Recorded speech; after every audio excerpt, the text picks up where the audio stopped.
남편이 웃으며 봉투를 나눠줍니다. 전처 자식들에게는 하나씩. 그리고 제 딸에게도 하나. 나중에 화장실에서 우연히 들었습니다. 전처 큰딸이 웃으며 세는 소리. 100만 원. 역시 아빠. 제 딸이 조용히 세는 소리. 10만 원. 같은 딸인데 10배 차이. 너희 엄마는 재산도 있잖아. 우리 애들은 내가 챙겨야지. 남편이 말했습니다. 재혼 5년 만에 저와 제 딸은 진짜 가족이 아니었습니다. 68살 딸과 손주까지 차별받은 여자의 이야기. 지금 시작합니다. 뒷이야기가 궁금하시다면 구독, 좋아요 부탁드려요. 거울을 보니 낯선 여자가 서 있었습니다. 68살. 주름진 얼굴, 힘없이 처진 어깨, 텅 빈 눈빛. 손에 든 용돈 봉투를 봤어요. 얇은 봉투. 안에 든 돈 10만 원. 옆방에서 들리는 웃음소리. 100만 원. 역시 아빠 최고야. 전처 자식들이 세는 소리였어요. 같은 명절, 같은 용돈인데 10배 차이. 정말이지 재혼이 이렇게 무서운 줄 몰랐습니다. 그때는 정말 외로웠어요. 남편이 세상을 떠난 지 5년. 혼자 사는 집은 너무 컸고 밤은 너무 길었습니다. 딸 지은이는 결혼해서 자기 삶을 사는데 저만 시간이 멈춘 것 같았어요. 친구 영희가 전화했습니다. 혜수가 좋은 사람 소개해줄까? 63살이면 요즘 청춘이야. 혼자 늙지 말고 좋은 사람 만나봐. 망설였지만 결국 만나기로 했어요. 외로움을 이길 자신이 없었거든요. 카페에서 그 사람을 처음 봤습니다. 강태수. 68살, 온화한 인상, 단정한 옷차림. 처음 뵙겠습니다. 강태수입니다. 이혜숙입니다. 영희가 분위기를 풀었습니다. 태수 씨는 은행 지점장 하셨대. 혜숙이 너도 은행원이었잖아. 대화가 조금씩 풀렸어요. 그도 7년 전 아내를 잃었다고 했습니다. 그 후로 혼자 살았는데 정말 외롭더라고요. 우리 서로 의지하며 살 수 있지 않을까요? 가슴이 두근거렸습니다. 이 나이에도 이런 감정이 있다니. 집에 와서 딸에게 말했습니다. 지은아, 엄마가 좋은 사람 만났어. 재혼 생각 중이야. 지은이 포크를 내려놨어요. 엄마 안 돼요. 황혼 재혼 사기 얼마나 많은데요. 재산 노리는 사람일 수도 있어요. 아니야. 그 사람은 달라. 엄마 제발. 지금도 충분히 행복하잖아요. 나도 있고 준서도 있고. 하지만 저는 결심했어요. 지은아, 엄마도 행복할 권리가 있어. 너한테 짐 되기 싫어. 지은이 울먹였습니다. 엄마가 짐이 아닌데. 왜 그렇게 생각하세요? 말을 잇지 못했어요. 사실 외로움이 너무 컸거든요. 교제 6개월 후 태수가 청혼했습니다. 혜숙 씨, 저와 결혼해 주시겠습니까? 하지만 당신은 자녀가 셋이나 있잖아요. 걱정 마세요. 애들한테 이미 얘기했어요. 다들 찬성했어요. 그리고 태수가 제 손을 잡았어요. 당신 딸도 내 딸처럼 생각할게요. 우리 5이서 새로운 가족 만들어요. 그 말에 마음이 흔들렸습니다. 지은이까지 받아준다니. 소박한 재혼식이었습니다. 가까운 친지들만 모였어요. 태수의 자녀 셋이 왔습니다. 큰딸 미선 45세, 작은딸 미정 42세, 아들 민호 40세. 제 딸 지은 33세도 울며 축하해줬어요. 태수가 지은의 손을 잡았습니다. 지은아, 이제 나도 내 아버지야. 잘 부탁해. 지은이 어색하게 웃었어요. 네. 잘 부탁드립니다. 사진을 찍었습니다. 태수 자녀 셋, 저, 태수, 그리고 지은. 6명의 새 가족. 하지만 사진 속 지은의 미소는 어딘가 굳어 있었어요. 그때는 몰랐습니다. 그게 불안의 시작이었다는 걸. 태수네 집으로 이사했습니다. 제 집은 전세로 주고 제 퇴직금 1억 2천만 원은 공동명의 통장에 넣었어요. 우리 돈 합쳐서 나중에 여행도 다니고 노후 준비도 하자. 태수가 말했습니다. 믿었어요. 그 사람을. 첫 며칠은 행복했습니다. 아침마다 태수가 커피를 내려줬고 저녁엔 함께 TV를 보며 웃었어요. 혼자였던 5년이 거짓말처럼 사라졌습니다.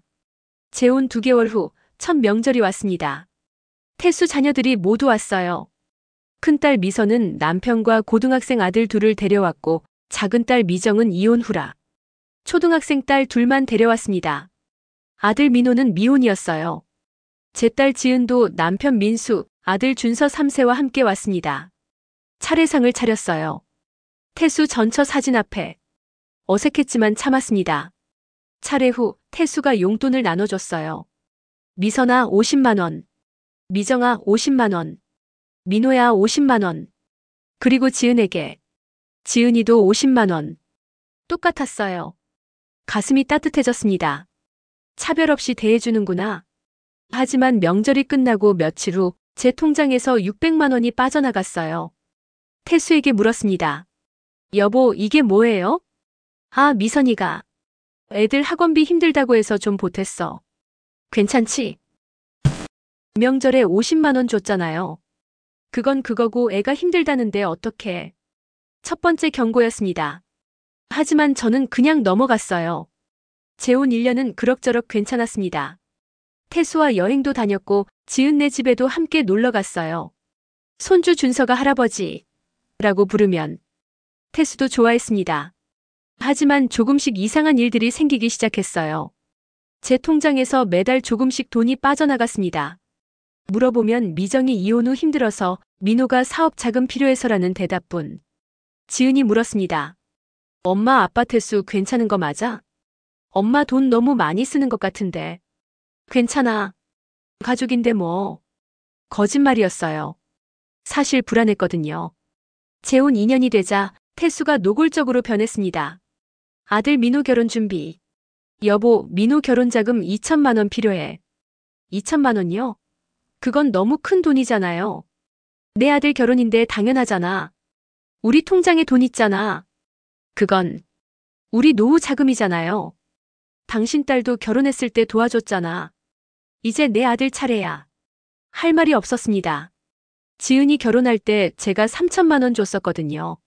하지만 그건 제 돈이었어요. 결국 2천만 원을 줬습니다. 통장 잔액이 점점 줄어들었어요. 민호 결혼식 날 태수가 신혼집 전세금 5천만 원을 대줬습니다. 제 통장에서 충격이었어요. 왜 말도 없이. 부부인데 내 돈이 어딨어.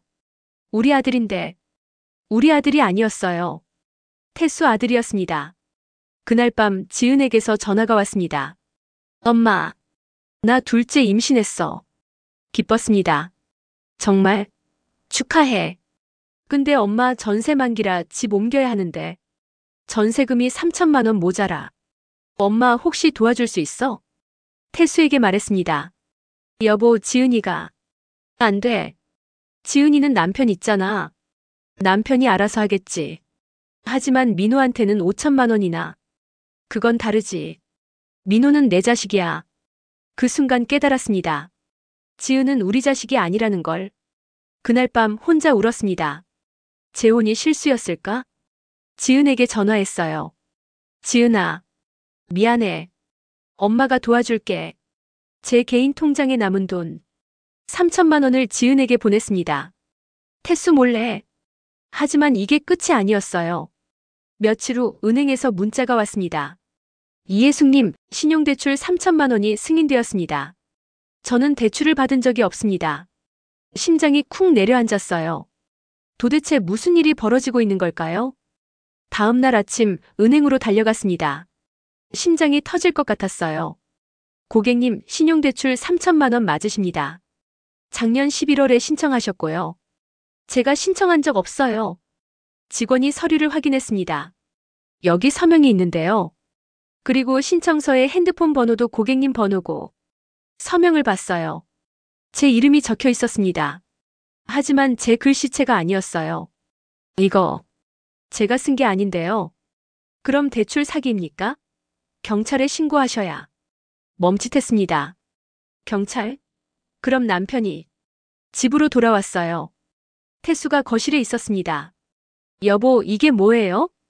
대출 승인 문자를 보여줬어요. 태수가 잠시 당황하더니 태연하게 말했습니다. 아, 그거? 내가 했어. 제 명의로요? 왜 말도 안 하고. 부부인데 뭐. 민호 신혼집 가구 사려고 좀 빌렸어. 곧 갚을 거야. 가구요? 3천만 원짜리 가구요? 이건 명예도용이에요. 뭐가 명예도용이야? 우리 부부잖아. 당신 도장 있으니까 찍은 거지. 제 도장을 제가 모르게. 말문이 막혔습니다. 그날 은행에서 모든 계좌를 조회했습니다. 직원이 프린트한 용지를 건넸어요. 보는 순간 숨이 멎는 것 같았습니다. 제 명의 계좌 총 5개. 본인 알고 있던 계좌 1개 잔액 200만 원. 모르는 계좌 4개 잔액 0원, 0원, 0원, 0원. 대출 총 2건. 신용대출 3천만 원. 마이너스 통장 2천만 원. 이 계좌들 언제 만들어진 거예요? 재혼하신 직후부터 하나씩 만들어졌네요. 재혼 직후. 제가 모르는 사이에 제 도장으로. 그리고 이 계좌들에서 매달 돈이 빠져나갔어요. 총액이. 직원이 계산기를 두드렸습니다. 2년 반 동안 약 8천만 원 정도 되네요. 8천만 원. 제 퇴직금 1억 2천만 원 중에서 손이 떨렸어요. 용지가 바닥에 떨어졌습니다. 8천만 원. 30년 직장 생활. 밤늦게까지 야근하며 모은 돈. 그게 2년 반 만에 사라졌다고. 어디로? 누구에게? 집으로 돌아왔습니다. 태수가 TV를 보고 있었어요. 여보, 우리 얘기 좀 해요. 응? 무슨 일인데? 은행 명세서를 탁자에 내려놨습니다. 이게 뭐예요? 제 명의로 계좌가 4개나 더 있어요. 대출도 2건이나. 태수가 명세서를 힐끗 봤습니다. 아, 그거? 생활비 관리하려고 만든 거야. 제 돈이 8천만 원이나 빠져나갔어요. 어디 쓴 거예요? 애들 도와주고 이것저것 쓰고. 애들이요? 당신 애들이요? 태수가 TV 소리를 줄이고 저를 봤어요. 뭐가 문제야? 내 자식들 힘들다는데 도와주는 게 당연하잖아. 제 돈인데요. 제가 30년 모은 돈이에요. 부부가 내 돈이 어딨어. 태수가 짜증 섞인 목소리로 말했습니다. 그리고 말이야, 당신은 자식이 딸 하나잖아. 나는 셋이야. 돈 더 드는 거 당연하지. 그 말에 정신이 번쩍 들었습니다. 당신 자식은 셋, 내 자식은 하나. 그러니까 당신 돈을 더 써도 된다? 재혼 3년차 설날이었습니다. 온 가족이 모였어요. 태수 자식 셋과 그들의 가족, 그리고 제 딸 지은 네 가족. 차례를 지낸 후 태수가 세뱃돈을 나눠줬습니다. 먼저 큰딸 미선에게. 미선아, 수고했어. 올해도 잘 부탁해. 두툼한 봉투였어요. 작은 딸 미정에게. 미정아, 애들 키우느라 힘들지. 이거 쓰고. 역시 두툼한 봉투. 아들 민호에게. 민호야, 신혼인데 돈 많이 들지. 아빠가 도와줄게.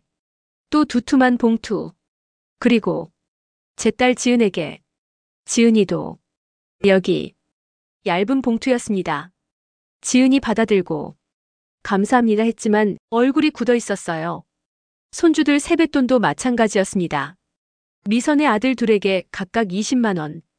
미정의 딸 둘에게 각각 20만 원. 그리고 지은의 아들 준서 8세에게. 준서야, 잘 커라. 태수가 봉투를 건넸어요. 준서가 받아들고 감사합니다, 할아버지 했습니다. 명절 식사 후 화장실에 갔습니다. 문을 닫으려는데 밖에서 목소리가 들렸어요. 미선과 미정이었습니다. 언니 봤어? 100만 원.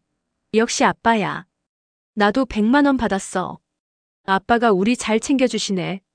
그나저나 새엄마 딸은 얼마 받았대? 글쎄. 봉투 보니까 별로 안 두꺼워 보이던데. 웃음소리가 들렸습니다. 당연하지. 아빠 재산은 우리 거야. 새엄마 딸한테 줄 이유 없지. 맞아. 피 한 방울 안 섞인 남인데. 가슴이 무너졌습니다. 명절이 끝나고 지은이 제 집으로 왔습니다. 눈이 빨갛게 부어 있었어요. 엄마.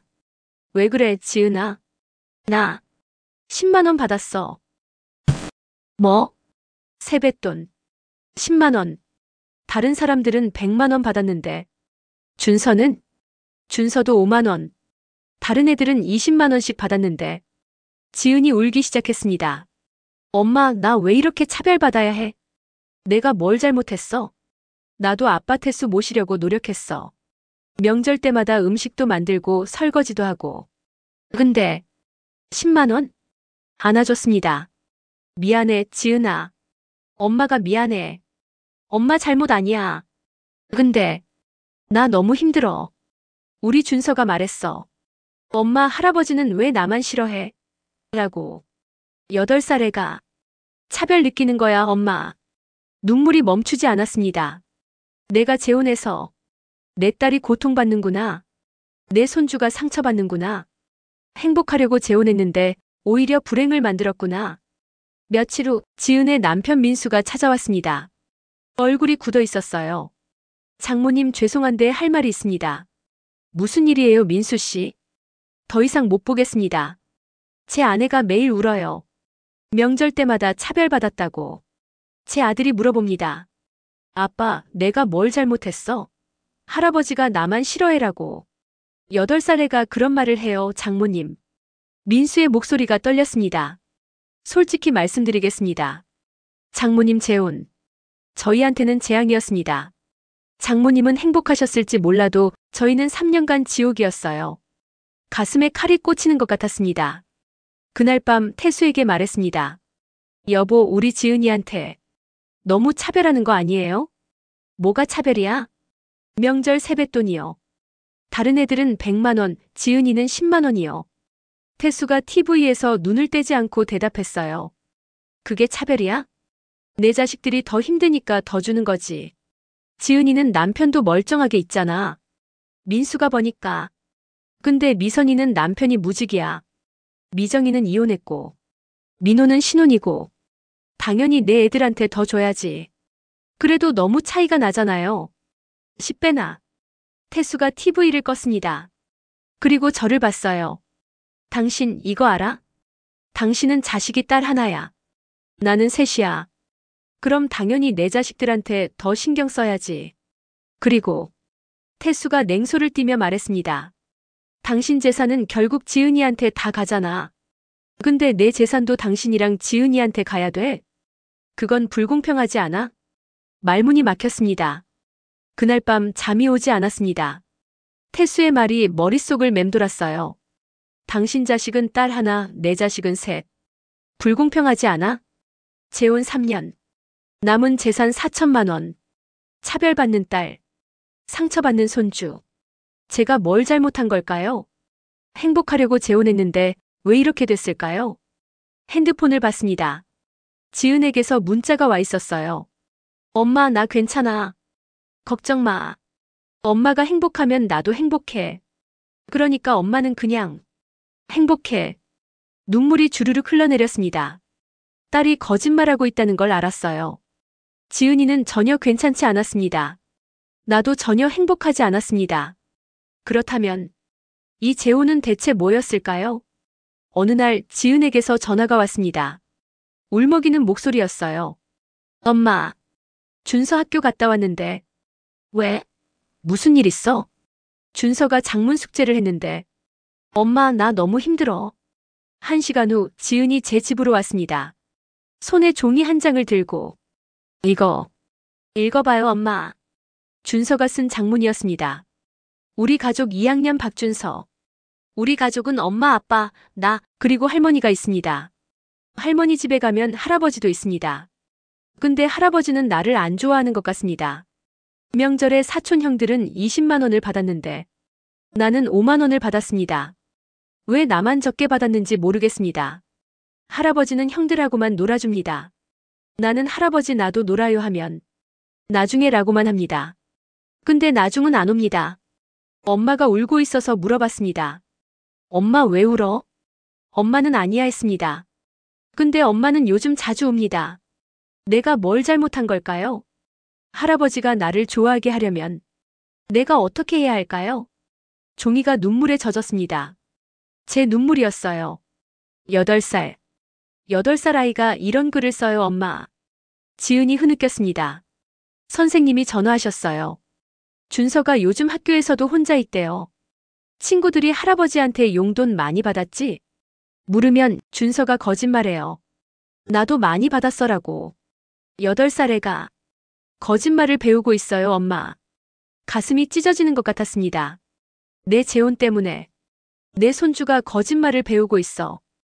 8살 아이가 차별을 느끼고 수치심을 느끼고 자존감을 잃어가고 있어. 이게 내가 원한 행복이었나? 지은이 차를 한 모금 마시고 말했습니다. 엄마, 사실 나 더 이상 못 견딜 것 같아. 명절 때마다 가는 게 지옥이야. 사촌 오빠들이 준서 앞에서 자랑해. 나는 할아버지한테 20만 원 받았어라고. 준서는 그때 얼굴이 빨개져. 내가 뭐라고 하면 미선 언니가 비웃어. 지은 씨 아들은 할아버지 진짜 손주가 아니잖아요라고. 엄마 앞에서 말을 잇지 못했어요. 그리고 엄마, 더 충격적인 거 있어. 지은이 핸드폰을 꺼냈습니다. 지난주에 민호 처남대기 모임에서 우연히 들었대. 미선 언니가 친구들한테 이렇게 말했대. 녹음 파일을 재생했어요. 미선의 목소리였습니다. 우리 아빠 재혼했잖아. 새엄마 있어. 근데 그 새엄마 딸 완전 얌체야. 우리 아빠 재산 노리는 것 뻔해. 그래서 우리가 아빠한테 말했지. 새엄마 딸한테는 절대 재산 주지 마세요라고. 아빠도 알아들으셨어. 이제 유원장에 새엄마 딸 이름 뺐대. 우리가 이겼지 뭐. 숨이 막혔습니다. 지은이 주먹으로 탁자를 쳤습니다. 얌체? 재산 노려? 나는 엄마가 재혼한 후로 한 번도 돈 달라고 안 했어. 집 전세금도 내가 은행 대출 받아서 해결했어. 그런데 내가 얌체야? 재산 노린다고? 지은이 울부짖었습니다. 엄마 재산은 다 빼먹으면서, 엄마 명의로 대출까지 받으면서, 정작 그 돈 받은 사람들이 나보고 얌체래. 이게 말이 돼, 엄마? 안아줬습니다. 아무 말도 할 수 없었어요. 일주일 후 지은이 쓰러졌습니다. 학교에서 수업 중 갑자기 쓰러져서 응급실로 실려갔대요. 민수한테서 전화가 왔습니다. 장모님, 빨리 병원 오세요. 지은이가 달려갔어요. 병실 침대에 지은이 누워 있었습니다. 창백한 얼굴, 수액을 맞고 있는 가느다란 팔. 지은아. 엄마. 지은이 눈물을 흘렸습니다. 의사 선생님이 나와서 말했어요. 과로와 스트레스로 인한 급성 위염입니다. 혹시 환자분이 요즘 스트레스를 많이 받으셨나요? 제가 검사해보니 우울증 초기 증상도 있어요. 정신과 상담도 권해드립니다. 우울증. 제 딸이 우울증이라고. 민수가 밖으로 나가고 지은과 둘이 남았습니다. 엄마. 응, 지은아. 나 더 이상 못 버티겠어. 엄마 행복하시라고 3년 동안 참았어. 명절 때마다 무시당하고 준서가 차별받는 거 보면서도 참았어. 근데 이제 한계야. 지은이 제 손을 잡았어요. 엄마 이혼해. 뭐? 엄마 이혼하세요. 이대로는 엄마도 나도 준서도 다 망가져요. 엄마 재산도 다 빼앗기고 나는 우울증 걸리고 준서는 자존감 상실하고. 이게 가족이에요? 이게? 대답할 수 없었습니다. 딸이 맞아. 이건 가족이 아니야. 차별하고 무시하고 착취하는 관계. 그런데 나는 왜 여태 참았을까? 외로움이 무서워서? 혼자 늙는 게 두려워서? 그 대가로 딸을 희생시킨 거야. 병원에서 돌아온 저녁 현관 초인종이 울렸습니다. 이웃 김순희 70세 할머니였어요. 혜숙 씨, 잠깐 들어가도 돼요? 네, 들어오세요. 순이가 조심스럽게 말했습니다. 혜숙 씨, 미안한데 말 좀 해도 돼요? 네, 말씀하세요. 요즘 혜숙 씨 보면 마음이 아파요. 얼굴이 너무 안 좋아요. 많이 힘드시죠? 눈물이 났습니다. 누군가 알아주니까. 혜숙 씨, 사실 나도 비슷한 경험 있어요. 15년 전에 재혼했었어요. 그 남편도 전처 자식들 있었고. 나도 처음엔 괜찮았어. 새 가족 만든다고 생각했지. 근데 시간 지날수록 차별이 시작됐어요. 내 재산은 다 빼먹고 나는 가정부 취급하고. 결국 5년 만에 이혼했어요. 그때 내 재산 절반을 잃었지만 그래도 이혼 잘했다고 생각해요. 순이가 제 손을 잡았습니다. 혜숙 씨, 늦기 전에 결정하세요. 지금이라도 재산 지키고 딸 지키고 자존심 지켜요. 혼자 사는 게 불행한 게 아니에요. 나쁜 사람과 사는 게 진짜 불행이에요. 그 말이 가슴에 박혔습니다. 순이가 간 후 혼자 생각했습니다. 정말 이혼해야 할까? 그때 태수가 외출한다고 나갔어요. 혼자 집에 남았습니다. 무언가에 이끌려 태수 서재로 갔어요. 서랍을 열었습니다.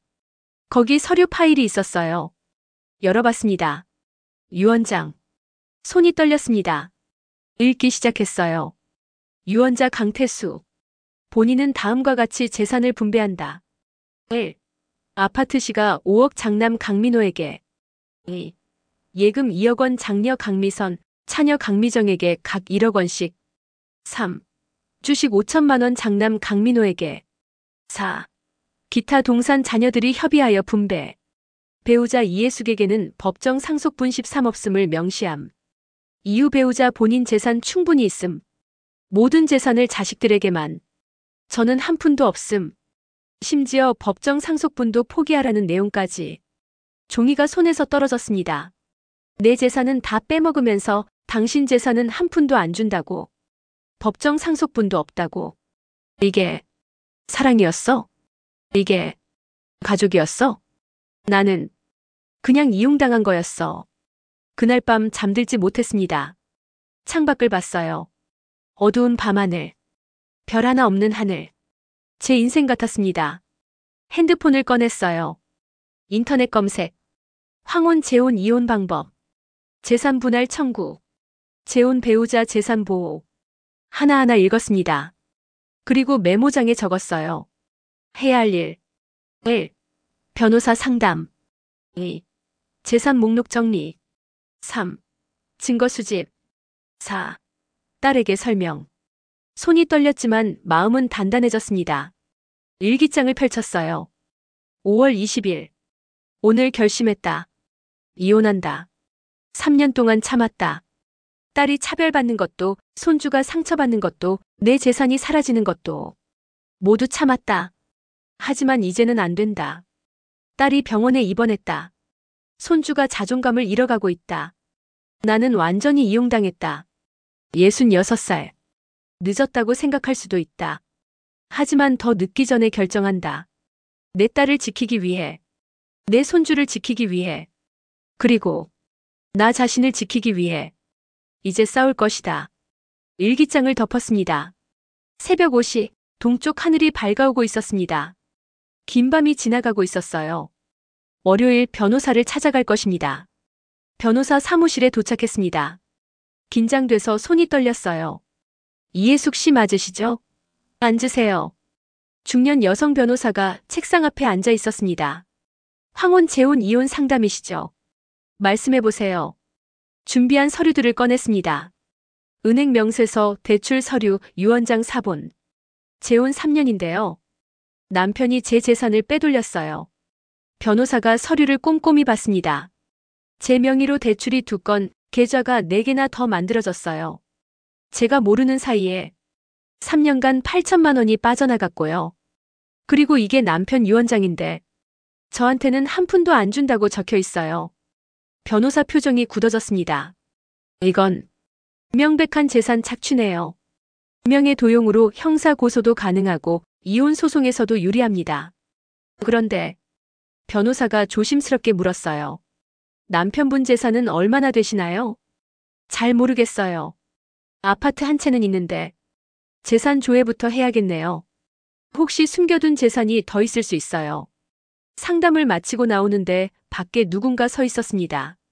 사위 민수였어요. 장모님, 민수, 어떻게 여기를? 지은이한테 들었어요. 장모님이 변호사 상담 오신다고. 제가 도와드리고 싶어서 왔습니다. 민수 눈빛이 진지했습니다. 장모님 혼자 하시기 힘드실 거예요.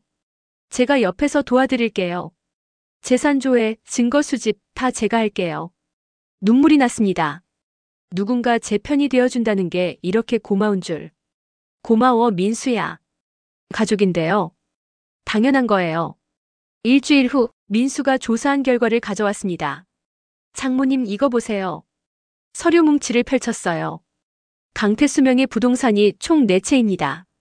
1. 현재 사시는 아파트 시가 5억. 2. 강남 오피스텔 시가 3억. 3. 경기도 상가 시가 2억. 4. 제주도 땅 시가 1억. 총 11억 상당입니다. 11억? 그렇게 많아? 그런데 문제는 민수가 다음 장을 넘겼습니다. 이 부동산들 장모님 재혼 후에 매입한 겁니다. 돈 출처를 추적해봤더니 장모님 퇴직금에서 나간 돈이에요. 손이 떨렸습니다. 제 돈으로 부동산을 샀다고요? 네. 그것도 전처 자식들 명의로요. 강남 오피스텔은 큰딸 미선 명의, 경기도 상가는 작은딸 미정 명의, 제주도 땅은 아들 민호 명의. 장모님 돈으로 샀는데 장모님 이름은 하나도 없어요. 가슴이 무너지는 것 같았습니다. 내 돈으로 전처 자식들 이름으로 부동산을 샀다고. 그럼 나는 뭐야? ATM 기계. 돈만 빼내는 기계. 민수가 주먹을 쥐었습니다. 장모님, 솔직히 말씀드릴게요. 이건 사기예요. 명백한 사기. 재혼하면서 우리 돈 합쳐서 행복하게 살자고 해놓고 실제로는 장모님 돈으로 자기 자식들 재산 불려준 거예요. 계획적이었어요. 처음부터. 목소리가 떨렸습니다.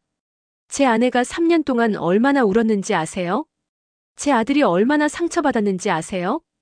명절 때마다 차별받고 무시당하고 그 사람들은 웃으면서 장모님 돈 빼먹고 있었던 거예요. 민수가 눈물을 닦았어요. 장모님 꼭 이기세요. 제가 도와드릴게요. 끝까지. 저녁에 순이가 또 찾아왔습니다. 혜숙 씨, 변호사 상담 어떻게 됐어요? 잘 됐어요. 이혼 소송 진행하기로 했어요. 잘했어요. 순이가 봉투 하나를 꺼냈습니다. 이거 제가 15년 전 이혼할 때 썼던 자료예요. 증거 수집 방법, 재산 숨기는 수법들 다 정리해뒀어요.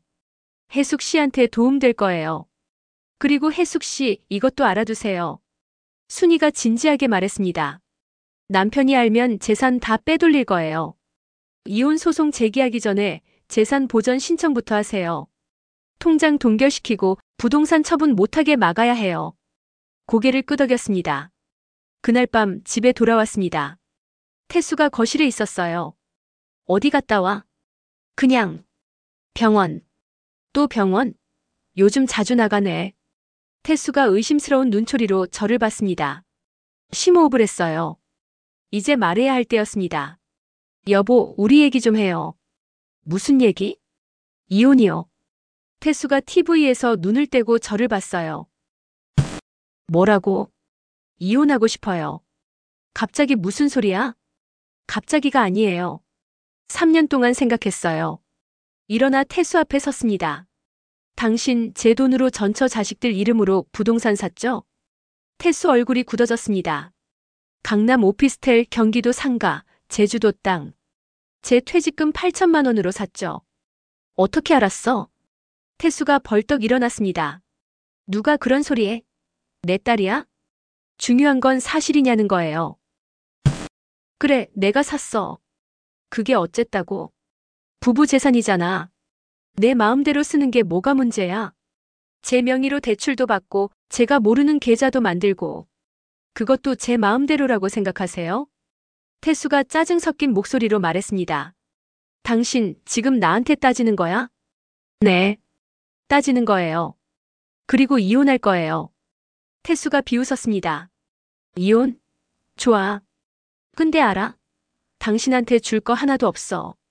부동산은 다 내 자식들 명의야. 통장도 다 비웠어. 당신이 이혼하면 빈손으로 나가는 거야. 66살의 빈털터리로. 위협이었습니다. 하지만 이번에는 흔들리지 않았어요. 당신도 알아요? 제가 변호사 선임했어요. 명예 도용으로 형사 고소도 할 거예요. 재산 은닉으로 민사 소송도요. 태수 얼굴이 하얗게 변했습니다. 당신, 진심이야? 네, 진심이에요. 3년 동안 참았어요. 제 딸이 차별받는 것도, 손주가 상처받는 것도, 제 재산이 사라지는 것도. 하지만 이제는 안 돼요. 다음 날 전처 자식들이 몰려왔습니다. 셋 다. 큰딸 미선이 소리쳤습니다. 아빠한테 무슨 짓 한 거예요? 이혼? 아빠 재산 노리고 이혼하는 거죠? 내 재산을 되찾으려는 거야. 작은딸 미정이 비웃었어요. 재산?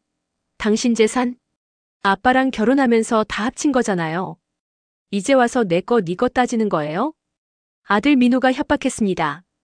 이혼하시면 한 푼도 못 받아요. 우리 변호사도 선임했어요. 법정에서 보죠.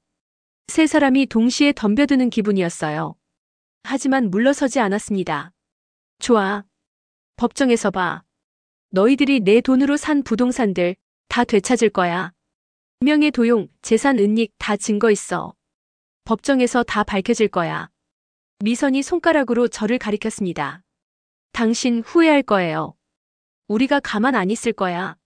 문을 쾅 닫고 나갔습니다. 무섭다. 세 명이 달려들면 어떡하지? 하지만 물러설 수 없어.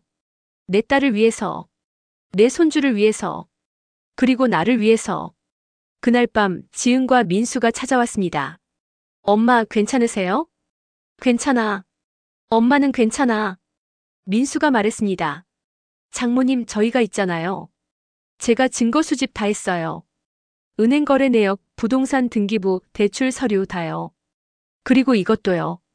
민수가 핸드폰을 꺼냈습니다. 지난 명절 때 몰래 녹음했어요. 미선 씨가 새엄마 딸은 남이라고 한 말.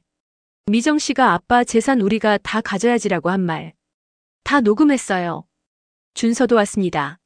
할머니 품에 안겼어요. 할머니는 이길 거야. 할아버지가 나쁜 사람이야. 할머니가 이기면 나도 기뻐. 8살 손주가 해주는 응원. 눈물이 났습니다. 지은이 제 손을 잡았어요.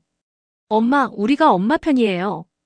민수도 준서도 순이 할머니도. 엄마는 혼자가 아니에요. 맞아요. 저는 혼자가 아니었습니다. 제 편이 있었어요. 진짜 가족이 있었습니다. 일기장을 펼쳤습니다. 6월 1일. 전쟁이 시작됐다. 태수와 전처 자식들이 협박하고 위협한다. 하지만 나는 두렵지 않다. 왜냐하면 내 편이 있으니까. 딸 사위, 손주, 이웃 순이, 그리고 정이. 내 돈으로 산 부동산 반드시 되찾을 것이다. 3년간 빼앗긴 존엄도 되찾을 것이다. 66살 늦지 않았다. 지금이 딱 맞는 때다. 싸울 준비가 됐다. 일기장을 덮었습니다. 내일 재산 보전 신청을 할 것입니다. 월요일 아침 법원에 갔습니다. 변호사와 함께. 이해숙 씨, 재산 보전 신청서 제출하실게요. 이거 제출하면 어떻게 되나요? 남편 명의 통장 동결되고 부동산 처분 못하게 막혀요. 더 이상 재산 빼돌리지 못하게 하는 거죠. 변호사가 서류를 법원 접수처에 냈습니다. 접수 완료됐어요. 빠르면 내일부터 효력 발생해요. 안도의 한숨이 나왔습니다. 이제 더 이상 돈을 못 빼가겠죠. 집에 돌아오니 태수가 서재에서 뭔가 하고 있었어요. 급히 서류를 숨기는 모습. 뭐 하세요? 아무것도 아니야. 수상했습니다. 태수가 나간 후 서재를 확인했어요. 쓰레기통에 구겨진 종이가 있었습니다. 펼쳐봤어요. 부동산 매매 계약서 작성 중. 마이너스 매도인 강미선 강남 오피스텔. 마이너스 매수인 박영수. 마이너스 매매가 2억 5천만 원. 태수가 급히 오피스텔을 팔려고 했던 겁니다. 재산 보전 신청 전에 손이 떨렸어요. 만약 하루만 늦었어도 2억 5천이 사라질 뻔했습니다. 그래. 법원 신청하는 걸 눈치챘구나. 그래서 급히 부동산 팔려고 했던 거야. 증거 인멸하려고. 정말 끝까지 악랄하구나. 민수가 전화했습니다. 장모님 큰일 났어요. 왜? 무슨 일이에요? 강태수가 오늘 아침에 은행 3군데 갔대요. 통장에서 돈 다 빼내려고 했대요. 다행히 재산 보전 신청 효력 발생해서 못 빼냈어요. 근데 장모님. 민수 목소리가 떨렸습니다. 통장 잔액 확인했는데 어제까지 3천만 원 있었어요.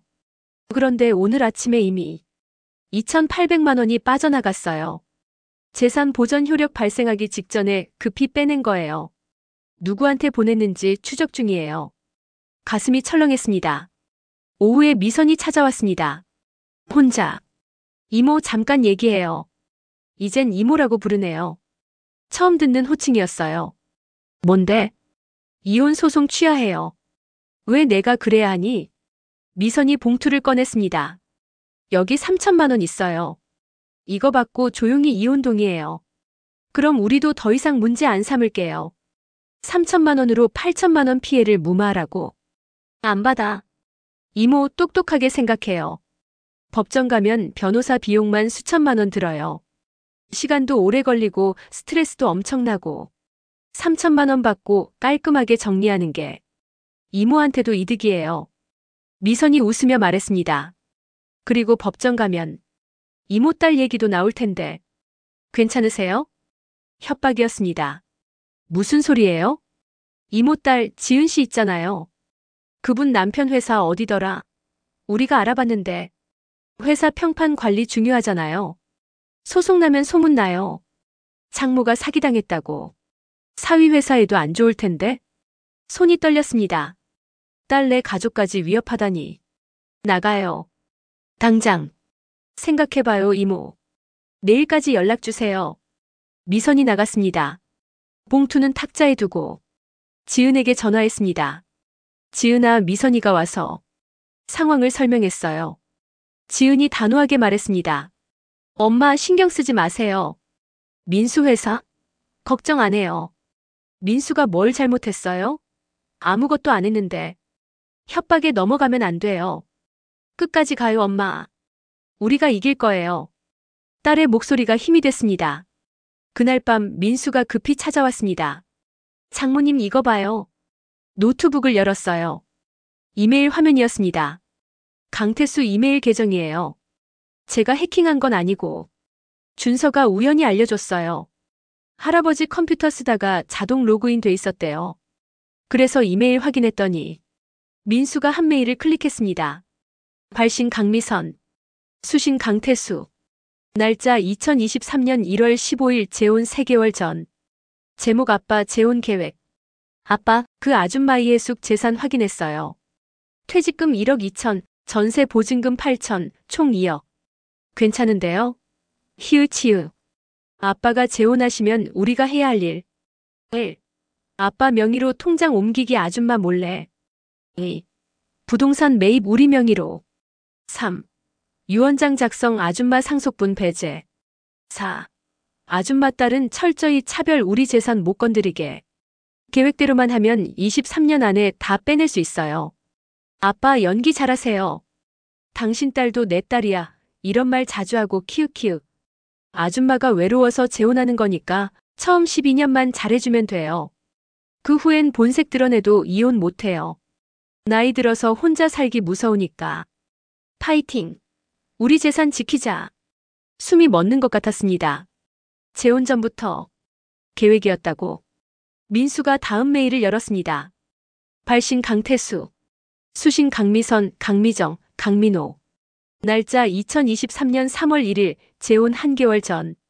제목 레이 재혼 동의. 애들아, 너희가 걱정하는 거 다 알아. 아빠 재혼하면 재산 나눠 가질까봐 걱정이지. 걱정 마라. 이해숙 씨는 그냥 도구야. 돈 빼내는 도구. 실제로 사랑하는 건 너희들이야. 아빠가 다 계획 세웠어. 재혼하면 이해숙 통장 아빠 명의로 옮기고 그 돈으로 너희 명의 부동산 사줄게. 유언장도 이미 썼어. 이해숙은 한 푼도 없어. 다 너희 거야. 그리고 이해숙 딸? 그건 남이야. 절대 우리 재산 못 건드려. 명절 때도 차별할 거야.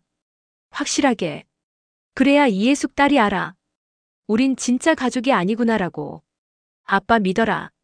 다 계획대로 갈 거야. 23년 후면 이해숙 돈 다 빼내고 그때 이혼해도 돼. 어차피 아빠가 유리해. 파이팅. 종이에서 손을 떼었습니다.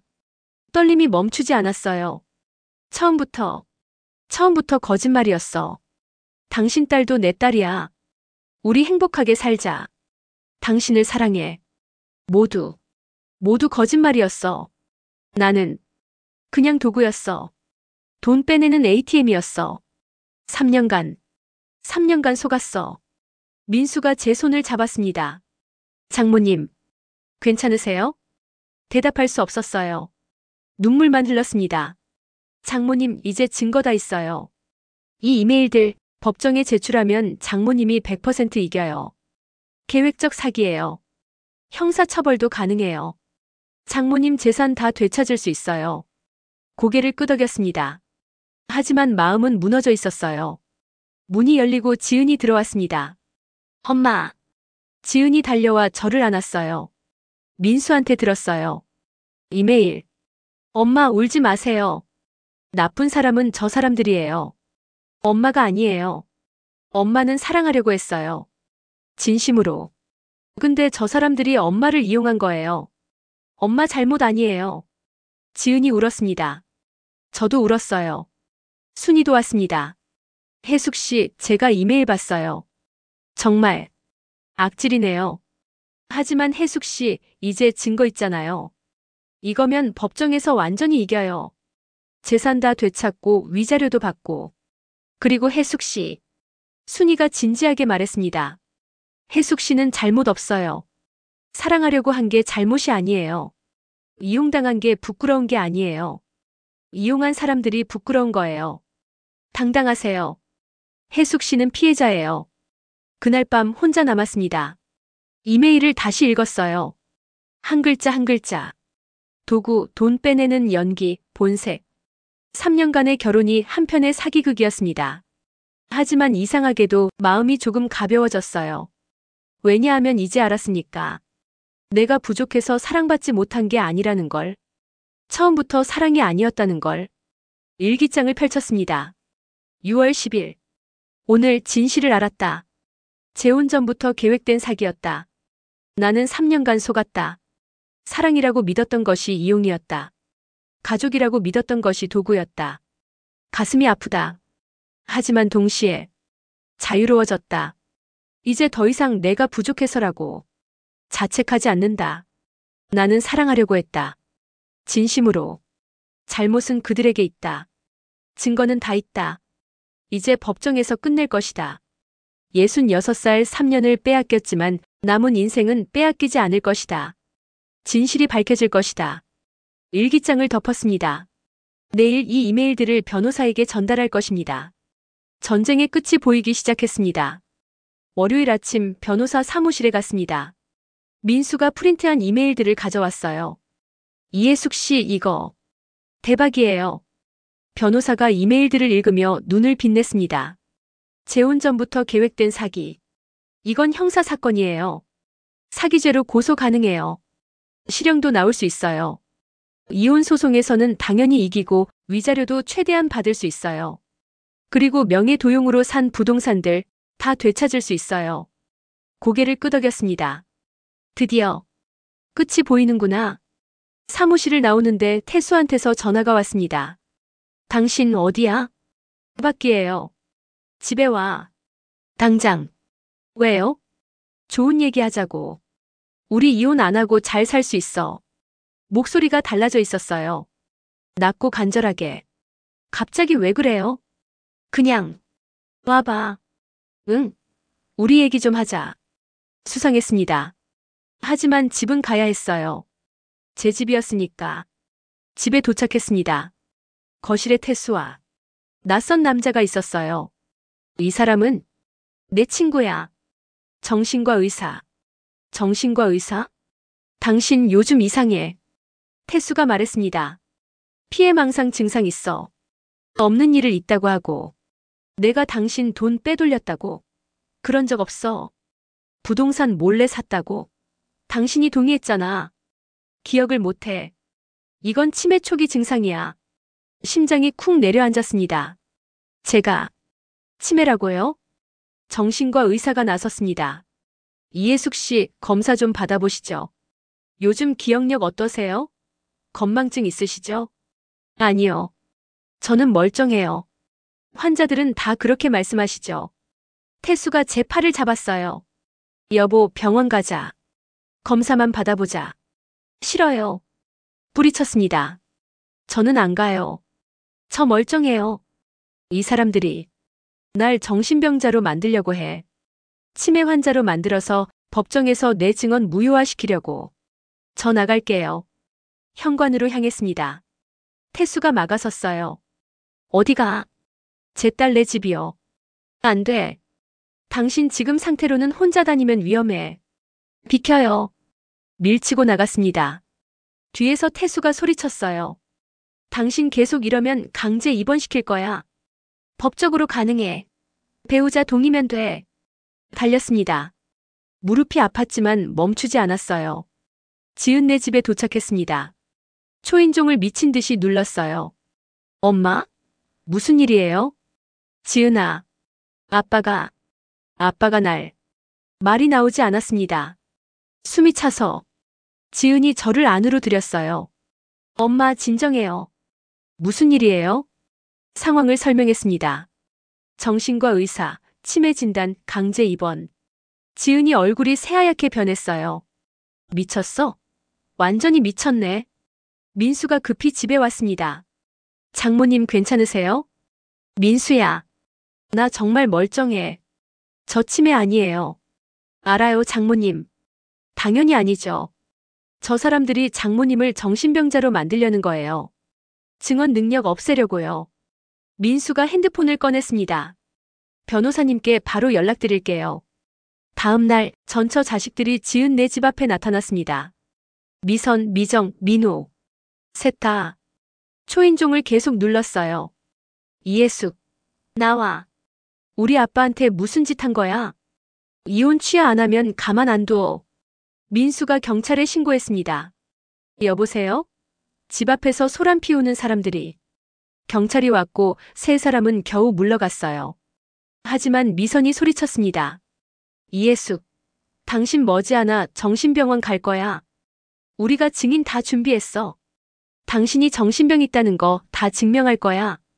변호사에게서 연락이 왔습니다. 이해숙 씨 상대 측에서 증인 명단 제출했어요. 누구요? 강태수의 친구 5명이요. 모두 이해숙이 요즘 이상한 행동했다고 증언할 거래요. 환청 들었다, 기억력 나빠졌다, 이상한 말했다 등등. 다 거짓말이에요. 알아요. 조작이죠. 하지만 법정에서 증인 5명이 똑같이 증언하면 판사가 믿을 수도 있어요. 손이 떨렸습니다. 이렇게까지 하는구나. 증인 조작까지. 나를 정신병자로 만들어서 모든 걸 빼앗으려고. 순이가 찾아왔습니다. 혜숙 씨 들었어요. 저 사람들 진짜 악질이네요. 하지만 혜숙 씨 포기하면 안 돼요. 증거 있잖아요. 이메일. 그게 진실을 증명해요. 조작된 증인들. 그것도 나중에 다 밝혀져요. 혜숙 씨가 이길 거예요. 제가 보장해요. 순이가 봉투를 꺼냈습니다. 이거 제 친구들이 모은 거예요. 1,000만 원이에요. 혜숙 씨 변호사 비용 보태요. 혜숙 씨 싸움은 혜숙 씨만의 싸움이 아니에요. 모든 황혼 재혼 피해자들의 싸움이에요. 우리가 응원해요. 눈물이 났습니다. 그날 저녁 준서가 편지를 줬습니다. 할머니께. 나는 할머니가 제일 좋아요. 할아버지가 나쁜 사람이에요. 엄마가 말했어요. 할아버지가 할머니 괴롭힌대요. 나는 할아버지 싫어요. 할머니는 이길 거예요. 우리가 도와줄게요. 할머니 힘내세요. 나는 할머니 편이에요. 마이너스 준서가 8살 손주가 쓴 편지. 삐뚤빠뚤한 글씨. 하지만 마음은 똑바로 있었습니다. 며칠 후 태수 변호사에게서 통보가 왔습니다. 이해숙의 정신감정 청구. 법원에 제출한 서류였어요. 이해숙이 정신적으로 문제가 있으니 법원이 정신감정을 명령하라는 내용. 증인 진술서도 첨부됐어요. 태수 친구 5명이. 변호사가 말했습니다. 법원이 받아들이면 정신감정 받으셔야 해요. 하지만 걱정 마세요. 우리도 대응할 거예요. 이해숙 씨가 멀쩡하다는 증거 다 있어요. 지은 씨, 민수 씨, 준서, 이웃들 증언. 그리고 무엇보다 변호사가 이메일을 가리켰습니다. 이 이메일이 진실을 증명해요. 계획적 사기였다는 걸. 그날 밤 잠이 오지 않았습니다. 천장을 바라봤어요. 정신병원, 강제 입원, 조작된 증인들. 모든 게 무서웠습니다. 하지만 동시에 화가 났어요. 어떻게 이렇게까지 할 수 있지? 사람을 이렇게까지 짓밟을 수 있지? 핸드폰을 봤습니다. 지은에게서 문자가 와 있었어요. 엄마 자고 있어? 나 잠 안 와. 엄마 생각하면 눈물 나. 근데 엄마 우리가 이길 거야.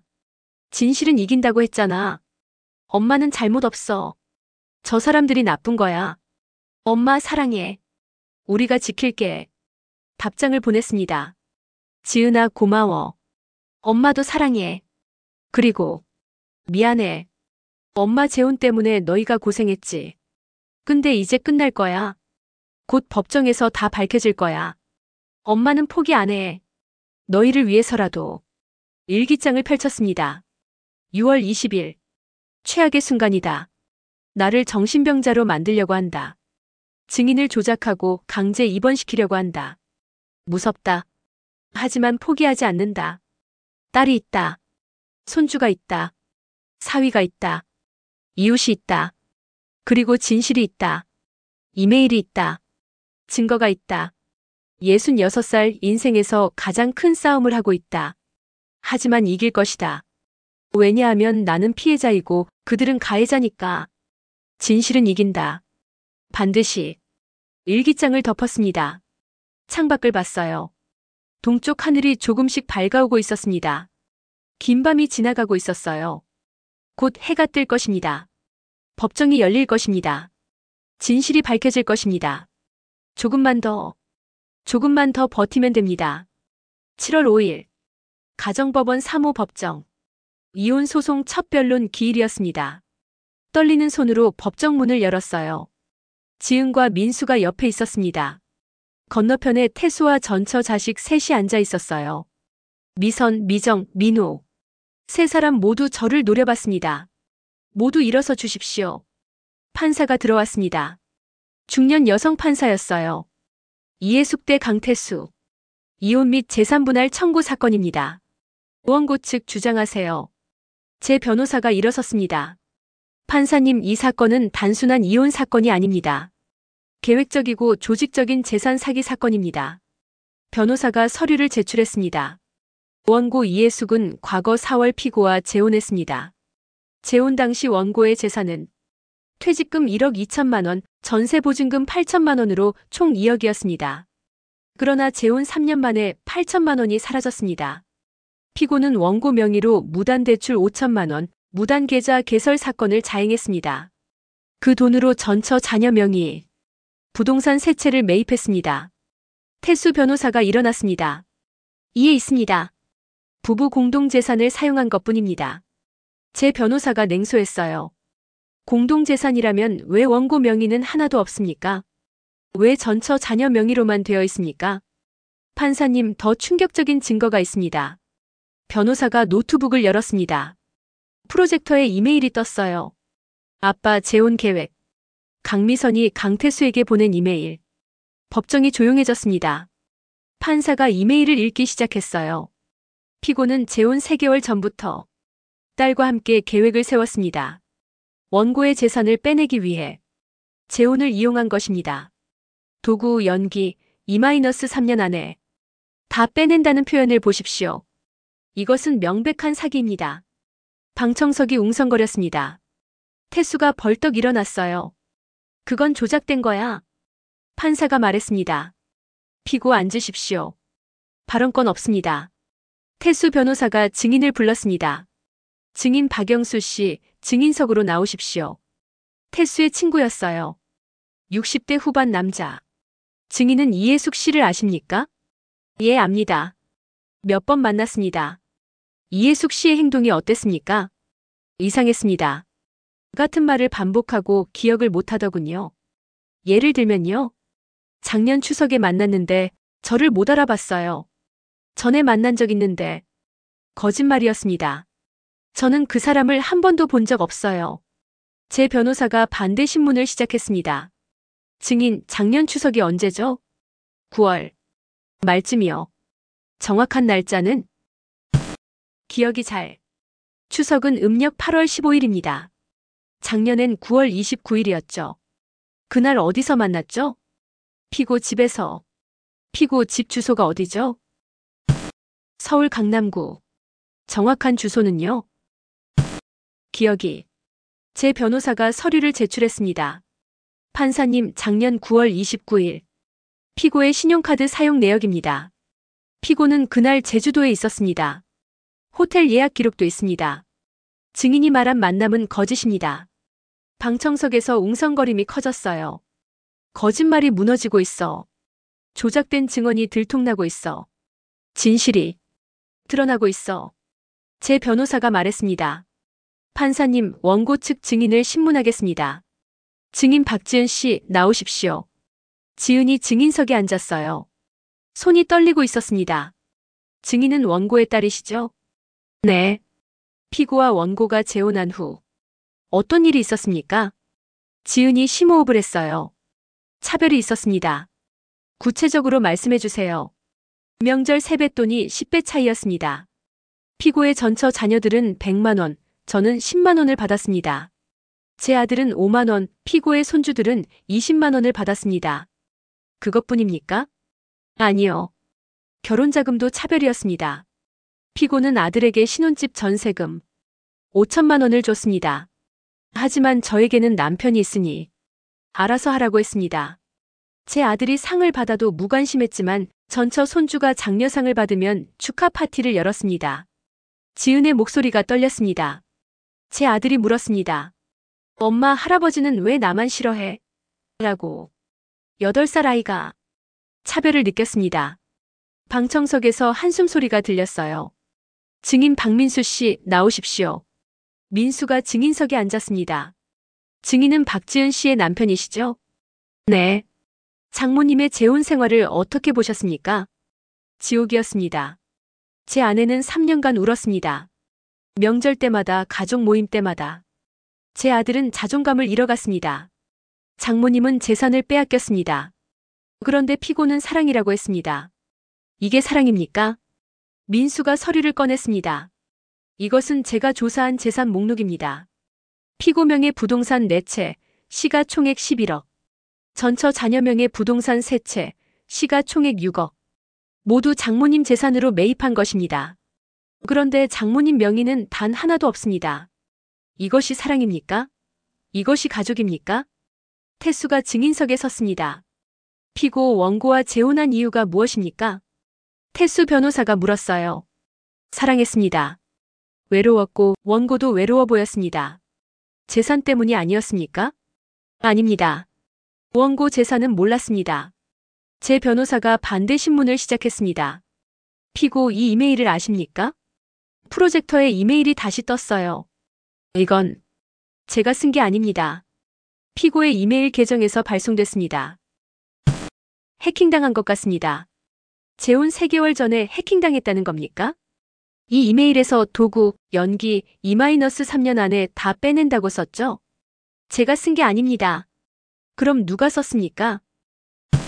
모르겠습니다. 피고, 거짓말하고 있죠? 아닙니다. 태수의 얼굴이 붉어졌습니다. 증인 강미선 씨, 나오십시오. 미선이 증인석에 앉았어요. 긴장한 얼굴. 증인은 피고의 딸이죠? 네. 이 이메일을 작성하셨습니까? 프로젝터에 미선이 보낸 이메일이 떴어요. 네. 왜 작성하셨습니까? 장난이었습니다. 진담이 아니었어요. 아빠, 재혼 계획이라는 제목이 장난입니까? 2-3년 안에 다 빼낸다는 게 장난입니까? 저는 미선이 말을 잇지 못했습니다. 증인은 아버지와 함께 계획적으로 원고를 사기친 것 아닙니까? 아닙니다. 그럼 왜 이런 이메일을 보냈습니까? 미선이 울기 시작했어요. 죄송합니다. 죄송합니다. 방청석이 술렁였습니다. 판사가 망치를 두드렸습니다. 조용히 하십시오. 판사가 태수를 봤어요. 피고, 이 이메일의 진위를 부인하십니까? 답변하십시오. 저희가 잘못했습니다. 방청석에서 탄성이 터졌어요. 잘못이 무엇입니까? 원고를 이용했습니다. 재산을 빼돌렸습니까? 네. 계획적이었습니까? 네. 완전한 자백이었습니다. 판사가 말했습니다. 충분히 들었습니다. 다음 기일은 한 달 후입니다. 그때 판결 선고하겠습니다. 피고는 형사 고소 가능성도 염두에 두십시오. 이상입니다. 패정. 법정을 나왔습니다. 지은이 저를 꼭 안았어요. 엄마, 이겼어요. 우리 이겼어. 민수도 웃었습니다. 장모님, 축하드려요. 방청석에 있던 순이가 달려왔어요. 혜숙 씨. 정말 멋있었어요. 준서도 엄마 손을 잡고 왔습니다. 할머니가 이겼어. 안아줬어요. 8살 손주를. 그래, 할머니가 이겼어. 우리가 이겼어. 법원을 나서는데 뒤에서 태수가 불렀습니다. 혜수가. 돌아봤어요. 미안해. 정말 미안해. 태수가 무릎을 꿇었습니다. 용서해줘. 내가 잘못했어.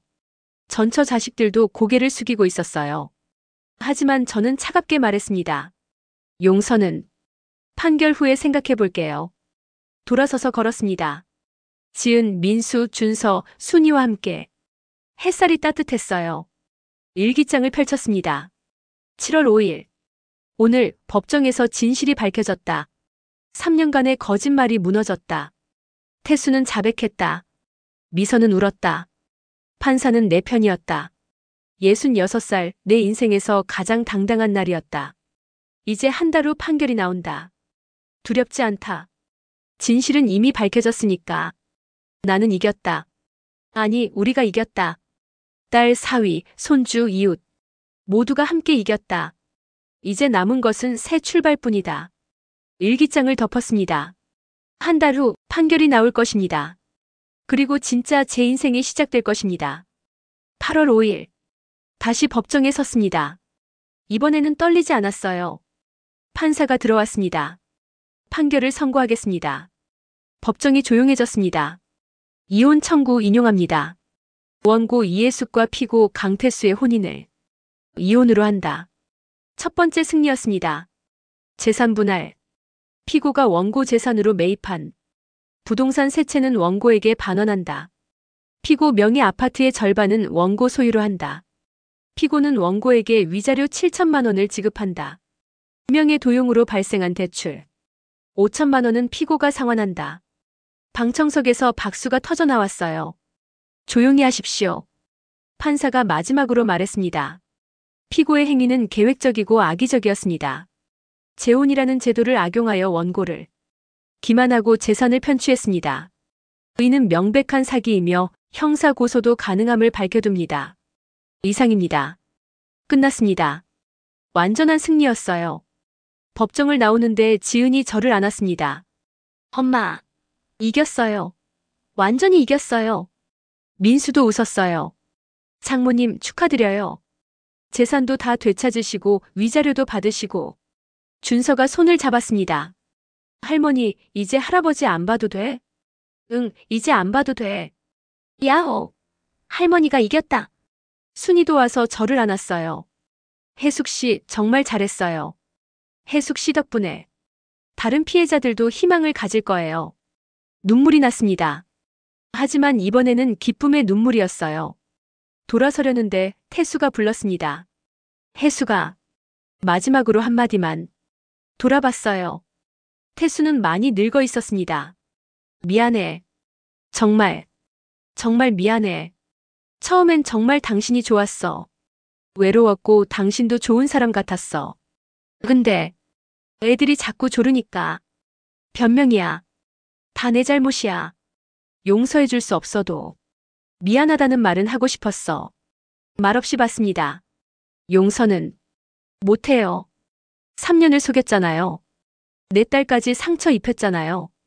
하지만 이제 당신 인생이나 잘 사세요. 나는 내 인생 살 거예요. 돌아서서 걸었습니다. 뒤돌아보지 않았어요. 일주일 후 부동산 명의를 정리했습니다. 강남 오피스텔 3억 제 명의로, 경기도 상가 2억 제 명의로, 제주도 땅 1억 제 명의로, 태수 아파트 절반 2억 5천 제 명의로, 위자료 7천만 원 계좌 입금, 대출 5천만 원 태수가 상환, 총 회복 재산 약 9억 5천만 원. 변호사가 말했습니다. 이해숙 씨 빼앗긴 것보다 더 많이 받으셨어요. 법원이 악의적 행위에 대해 징벌적 배상을 인정한 거예요. 고개를 끄덕였습니다. 돈이 중요한 게 아니야. 존엄을 되찾은 거야. 3년간 짓밟힌 자존심을 66살에 시작한 싸움. 68살에 이겼어. 늦지 않았어. 한 달 후 새 집으로 이사했습니다. 태순의 집을 나와 지은 내 근처로 왔어요. 작지만 따뜻한 아파트였습니다. 지은과 민수, 준서가 함께 이사를 도와줬어요. 엄마, 여기 이쁘다. 우리 집이랑 가까워서 좋아. 할머니, 나 자주 올 거야. 준서가 신나서 뛰어다녔습니다. 짐을 다 풀고 거실 소파에 앉았어요. 창밖으로 햇살이 들어왔습니다. 따뜻했어요. 저녁에 지은이 차를 내왔습니다. 엄마, 이제 편해요? 응. 정말 편해. 엄마, 미안해요. 왜? 처음부터 재혼 반대했어야 했는데. 아니야, 지은아. 지은의 손을 잡았어요. 엄마가 고집부렸어. 외로워서. 근데 이제 알았어. 혼자 사는 게 외로운 게 아니라 나쁜 사람과 사는 게 진짜 외로운 거더라. 엄마는 이제 혼자가 아니야. 너희가 있잖아. 민수도 준서도 순이 할머니도. 엄마는 행복해. 지은이 울었습니다. 엄마 사랑해. 나도 사랑해, 지은아. 가을이 왔습니다. 제 새로운 일상도 시작됐어요. 월요일 복지관 요가 수업. 화요일 지은 내 집에서 준서 봐주기. 수요일 순이와 점심 약속. 목요일 도서관에서 독서. 금요일 자원봉사 황혼 재혼 피해자 상담. 주말 준서와 함께 공원 산책. 10년 만에 제 시간표가 생겼어요. 남편 눈치 보지 않는 온전히 제 것. 매주 금요일 법률구조공단에서 자원봉사를 했습니다. 황혼 재혼 피해자들 상담. 제 경험을 나눠주는 거였어요. 어느 날 65세 여성이 왔습니다. 저 재혼한 지 2년인데요. 남편이 제 돈을 자꾸 빼가요. 어떻게 해야 할까요? 제 이야기를 해줬습니다. 저도 그랬어요. 3년간 8천만 원을 빼앗겼죠. 하지만 싸워서 다 되찾았어요. 포기하지 마세요. 증거를 모으세요. 그리고 꼭 기억하세요. 나이가 많다고 혼자라고 포기할 이유는 없어요. 당신의 존엄은 당신이 지켜야 해요. 여성이 눈물을 닦았습니다. 감사해요. 힘이 됐어요. 5월 준서 9살 생일이었습니다. 지은네 집에서 작은 파티를 열었어요. 케이크를 앞에 두고 준서가 촛불을 불었습니다. 할머니, 나 소원 빌었어. 무슨 소원? 할머니가 오래오래 건강하게 사는 거. 그리고 할머니가 행복한 거. 안아줬어요. 할머니는 지금 행복해. 준서 덕분에. 민수가 말했습니다. 장모님 1년 전 이맘때가 법정이었죠? 맞아. 벌써 1년이네. 그때 장모님 정말 멋있으셨어요. 저도 그때 배웠어요. 나이는 숫자일 뿐이고 중요한 건 포기하지 않는 거라고. 지은이 웃었습니다. 엄마 정말 멋있었어요. 66살에 새로 싸우신 거잖아요. 그리고 이기셨잖아요. 엄마는 내 영웅이에요. 가슴이 따뜻해졌습니다. 저녁에 순이한테서 전화가 왔습니다. 혜숙 씨, 좋은 소식 있어. 무슨 소식? 저번에 혜숙 씨가 상담해준 그 할머니 있잖아. 응, 기억나. 그분도 소송 이기셨대요. 정말? 혜숙 씨 케이스를 참고해서 이겼대요. 혜숙 씨 덕분이래요. 뿌듯했습니다. 제 싸움이 다른 사람에게도 희망이 됐다니. 준서가 가방에서 종이를 꺼냈어요. 내가 존경하는 사람 우리 할머니. 나는 우리 할머니를 존경한다. 할머니는 66살의 나쁜 사람한테 속았다. 3년 동안 돈을 다 빼앗겼다. 하지만 할머니는 포기하지 않았다. 68살에 법정에 가서 싸웠다. 그리고 이겼다. 할머니는 나한테 말했다. 나이는 숫자일 뿐이야. 중요한 건 포기하지 않는 거야. 나도 할머니처럼 강한 사람이 되고 싶다. 나이가 들어도 포기하지 않는 사람. 할머니 사랑해요. 눈물이 주르륵 흘러내렸습니다. 준서를 안았어요. 할머니. 울어요? 응. 행복해서 우는 거야. 할머니 나도 존경해. 할머니가 최고야. 창밖을 봤습니다. 석양이 아름다웠어요. 제 인생의 가을. 하지만 끝이 아니었습니다. 새로운 시작이었어요. 거울을 봤습니다. 주름진 얼굴. 하지만 눈빛은 밝았습니다. 당신은 잘 싸웠어. 그리고 이겼어. 이제 남은 인생 당당하게 살아. 나이는 숫자일 뿐이니까. 거울 속 나를 보며 웃었습니다. 그리고 다짐했어요. 앞으로도 계속 살아갈 거라고. 딸과 손주와 친구들과 함께.